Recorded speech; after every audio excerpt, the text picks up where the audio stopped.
ఈ మధ్య కాలంలో లంబాడా వర్సెస్ ఆదివాసీ అంటూ కూడా పెద్ద ఎత్తున చర్చ జరుగుతుంది.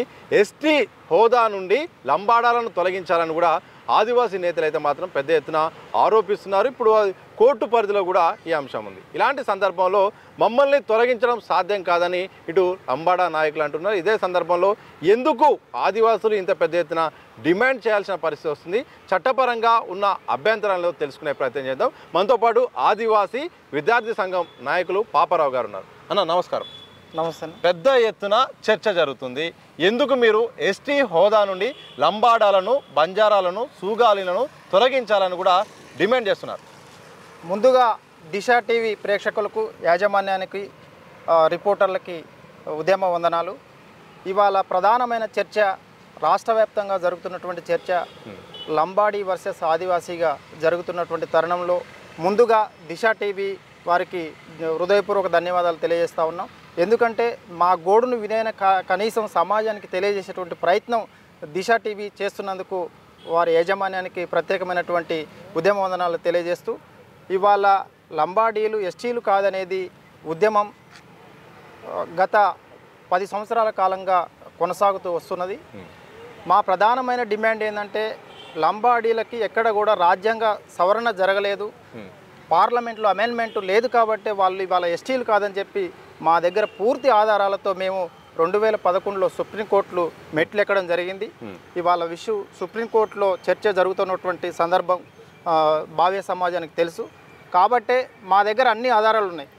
అటు లంబాడీ సామాజిక వర్గానికి చెందినటువంటి వాళ్ళు కొందరు అవాకులు చవాకులు పేలుస్తున్నారు. ఫస్ట్ వాళ్ళు తెలుసుకోవాల్సింది ఏంటంటే రాజ్యాంగ సవరణ ఎప్పుడు జరిగింది, ఎట్లా జరిగింది, ఏ విధంగా జరిగింది అనేది చెప్తే బాగుంటుంది.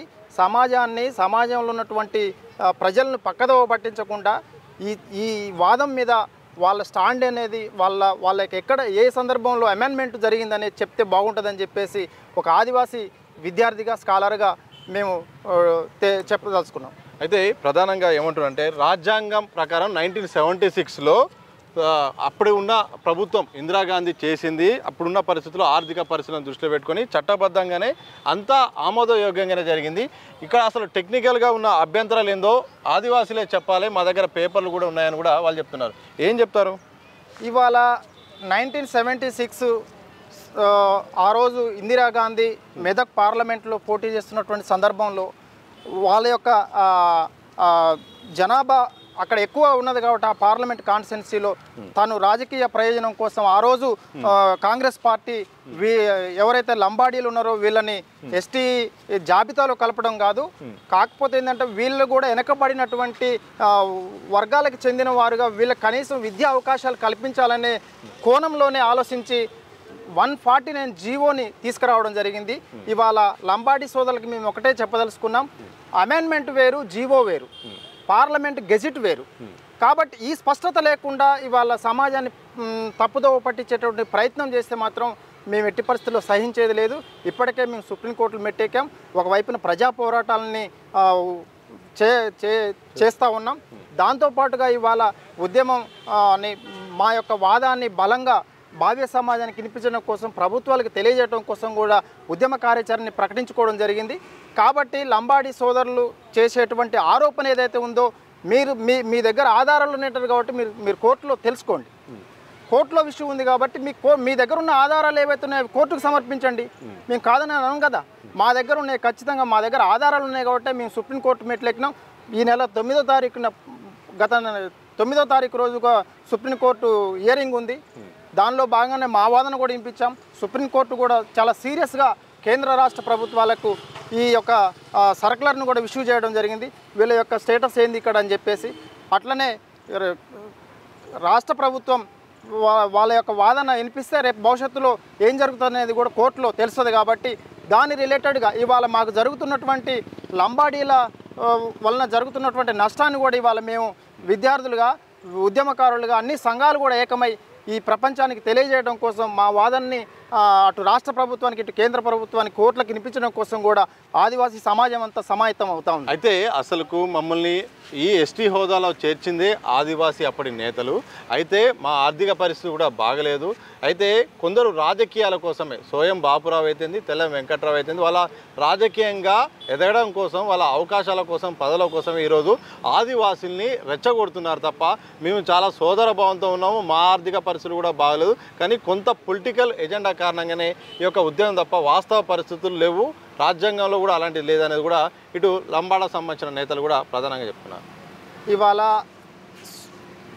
స్వార్థ ప్రయోజనాల కోసం ఉద్యమాలు వస్తే అవి ఎక్కువ రోజులు నిలబడవనేటువంటిది సమాజానికి తెలుసు.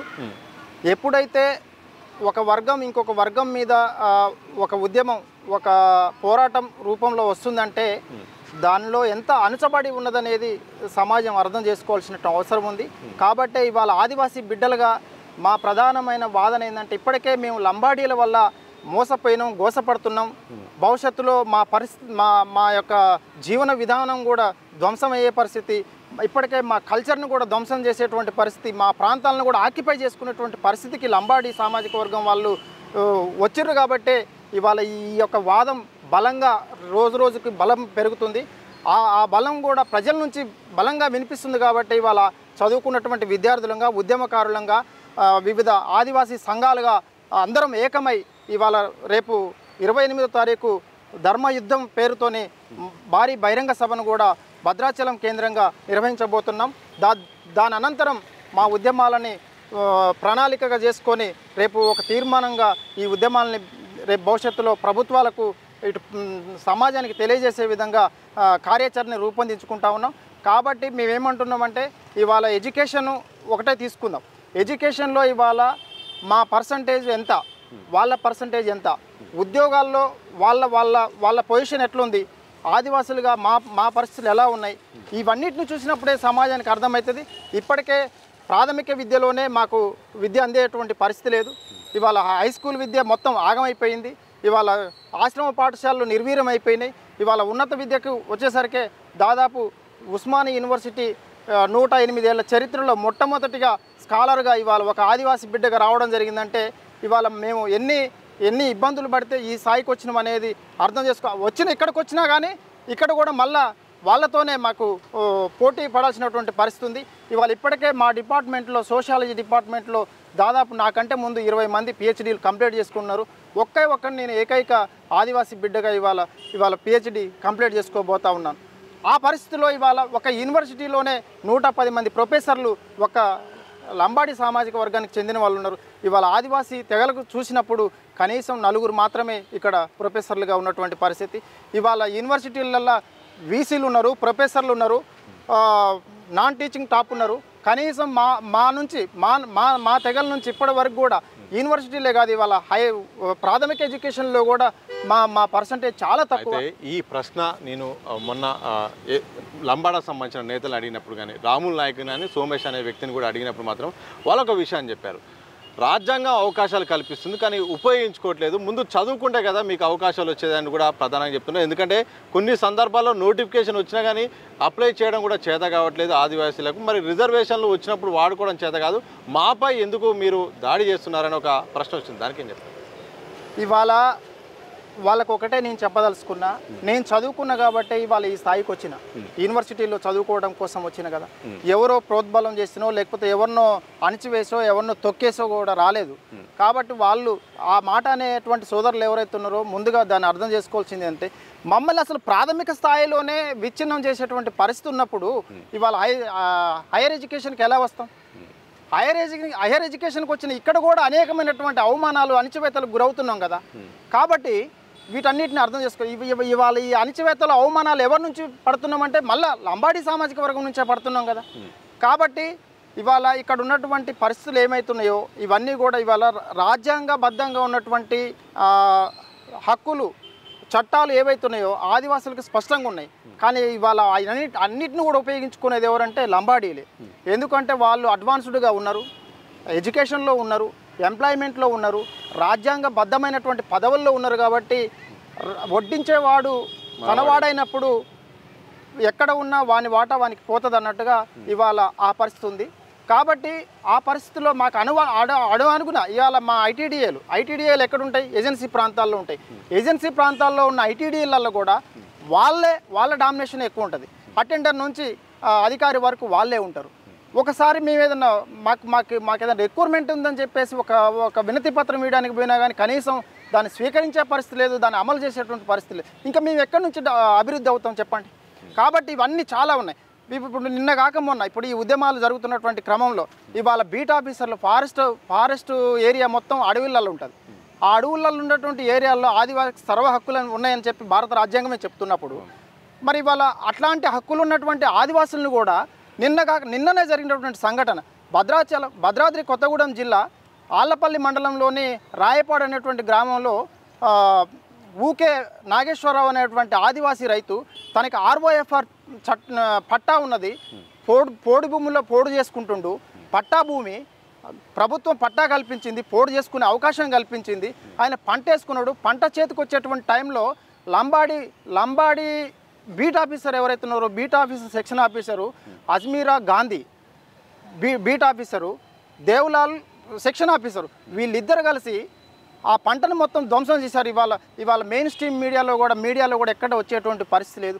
ఇంత కుట్ర జరుగుతున్నప్పుడు ఇవాళ నా బువ్వనే గుంజుకొని నేను తినటానికి వచ్చినటువంటి కూడునే తినకుండా చేస్తున్నప్పుడు ఆదివాసి ఇంకెక్కడ అభివృద్ధి అవుతాడు?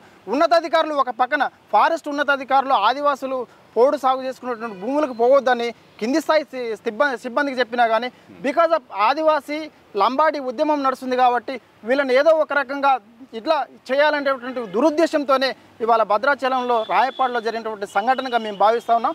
దీన్ని తీవ్రంగా ఖండిస్తూ ఉన్నాం. తక్షణమే లంబాడి అధికారులారా మీ వక్ర బుద్ధిని మార్చుకోకపోతే భవిష్యత్తులో తీవ్రమైనటువంటి పరిణామాలు ఎదుర్కోవాల్సి వస్తుంది. తక్షణమే ఉన్నతాధికారులు డిఎఫ్ఓ ఎవరైతే ఉన్నారో భద్రాద్రి కొత్తగూడెం డిఎఫ్ఓ గారికి మేము విజ్ఞప్తి చేస్తున్నాం, డిమాండ్ చేస్తున్నాం. తక్షణమే అజ్మీరా గాంధీని సెక్షన్ ఆఫీసరు దేవులాల్ని వెంటనే సస్పెండ్ చేయాలి, రిమూవల్ చేయాలని చెప్పేసి ఆదివాసీ విద్యార్థిగా డిమాండ్ చేస్తూ ఉన్నాం. బాబారావు గారు, చివరిగా చెప్పండి, వాస్తవానికి 50 ఏళ్ళు అవుతుంది రిజర్వేషన్లు కూడా లంబాడాలకు కూడా వచ్చి ఎస్టీ జాబితాలో పూర్తయి. ఇప్పుడున్న పరిస్థితుల్లో వాస్తవ పరిస్థితులు ఉన్నాయని మీరు చెప్తున్నారు, కానీ టెక్నికల్గా చట్టబద్ధంగా మార్పు చేర్పులు చేయాల్సిన అవసరం ఉంటుంది. మరి ఒకవైపు చట్టబద్ధంగా మాకు రిజర్వేషన్లు వస్తాయని ఇటు లంబాడాలు బంజారాలు అంటున్నారు.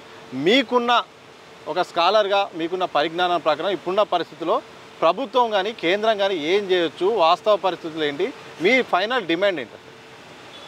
తక్షణమే కేంద్ర రాష్ట్ర ప్రభుత్వాలు చట్టబద్ధత లేని లంబాడాలని తొలగించాలి. దాంతోపాటుగా మా ఏజెన్సీ ప్రాంతాల్లో వలసలు ఏవైతే ఉన్నాయో వాటిని అరికట్టాలి. అట్లనే మా ఊళ్ళో మా రాజ్యం, మావా నాట మావా రాజ్ అనే నినాదాన్ని ఏదైతే ఉందో స్లోగన్, దాన్ని పకడ్బందీగా అమలు చేసినప్పుడే ఈ ఆదివాసీ సమాజం ఎంతో కొంత అభివృద్ధి చెందుతుంది. ఇవాళ రిజర్వేషన్ల విషయానికి వస్తే రిజర్వేషన్లు గతంలో 6% ఉండే, ఇప్పుడు 10%కి వచ్చినాయి. 10% కూడా ఎవరైతే లంబాడి సామాజిక వర్గం ఉందే వన్ సైడ్గా దోచుకుపోతున్నటువంటి పరిస్థితి ఉంది. ఏంటంటే వాళ్ళు ఇక్కడికి వచ్చేసరికి లంబాడి ఎస్టీ అవుతున్నారు, మన పక్క రాష్ట్రం ఉన్నటువంటి మహారాష్ట్రకు పోతే బీసీ అవుతున్నారు, అటుపోతే ఛత్తీస్గఢ్ పోతే ఓసీ అవుతున్నారు, రాజస్థాన్ పోతే ఓసీ అవుతున్నారు.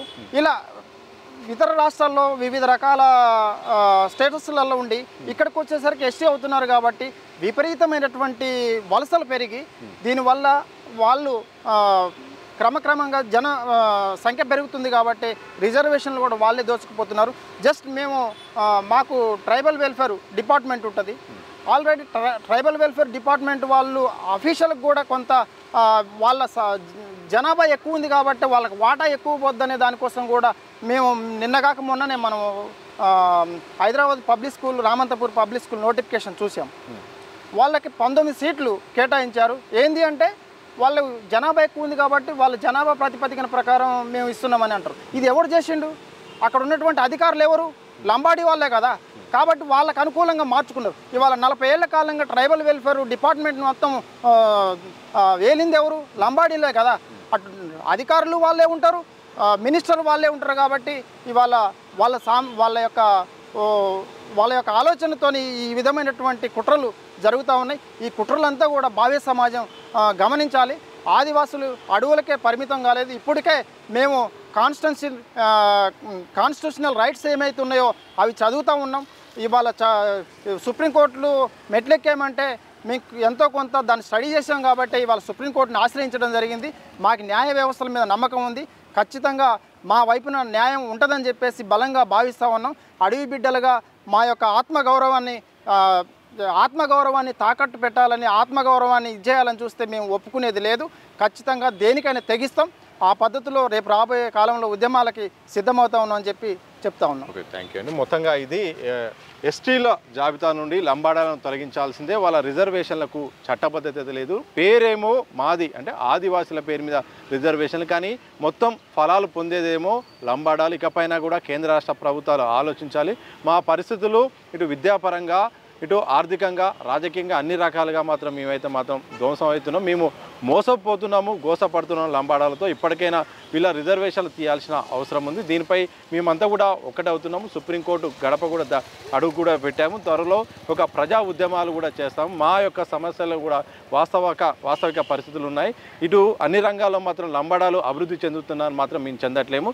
ఇప్పటికైనా దీనిపై మాత్రం ఇటు కోర్టు పైన కూడా నమ్మకం ఉంది. ప్రభుత్వాలు కూడా ఆ దిశగా ఆలోచించి ఆర్థికంగా వెనుకపడిన మాకు అండగా నిలవాల్సిన అవసరం ఉందని కూడా ఆదివాసీ విద్యార్థి సంఘం కీలక నాయకులు పాపారావు గారు అయితే మాత్రం వారి యొక్క వర్షం చెప్పిన పరిస్థితే కనిపిస్తుంది. చూడాలి మరి భవిష్యత్తులో ఆదివాసీ వర్సెస్ లంబాడగా సాగుతున్న ఈ రిజర్వేషన్ల అంశం ఎటువైపు దారితీస్తుందో త్వరలో ఒక కొలిక్కి వచ్చే అవకాశం అయితే కనిపిస్తోంది. చూస్తూనే ఉండండి దిశ టీవీ.